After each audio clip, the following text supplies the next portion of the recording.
95% of people who start pursuing their dreams will quit within the first year.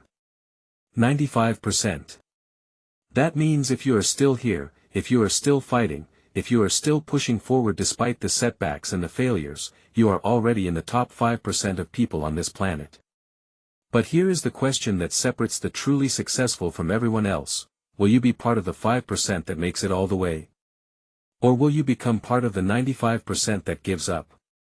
Winston Churchill once said something that changed the way I think about success and failure forever.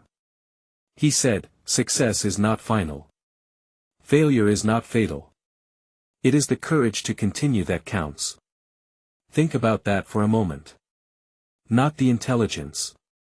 Not the talent. Not the connections. Not the money. It is the courage to continue. We live in a world obsessed with instant success.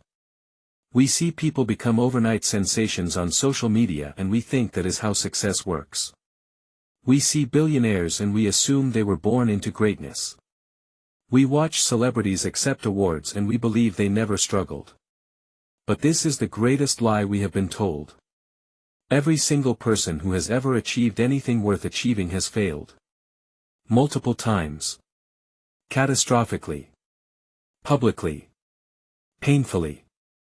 Winston Churchill himself faced some of the darkest moments in human history. He led Britain during World War II when defeat seemed inevitable. London was being bombed. Resources were scarce. People were dying. The world was falling apart. And yet Churchill did not see failure as final. He saw it as information. He saw it as a test of his character. He saw it as an opportunity to prove what humans are truly capable of when they refuse to break. You see, resilience is not about never falling down. Resilience is not about never making mistakes. Resilience is not about never experiencing failure. Resilience is about what you do after you hit rock bottom. It is about your response to adversity. It is about whether you have the courage to get back up and try again. Let me tell you about a man named Thomas Edison. Thomas Edison failed approximately 1,000 times before he invented the light bulb. 1,000 times. People asked him how it felt to fail so many times. And Edison said something brilliant. He said, "I did not fail 1,000 times. I found 1,000 ways that did not work." He reframed failure as progress. He understood that every failure was bringing him closer to success. Or consider Oprah Winfrey. Oprah grew up in poverty. She experienced abuse. She was told she would never amount to anything. She was fired from her first television job. But Oprah had the courage to continue. She had the resilience to get back up. And today she is one of the most successful and influential people in the world. But that did not happen because she never failed.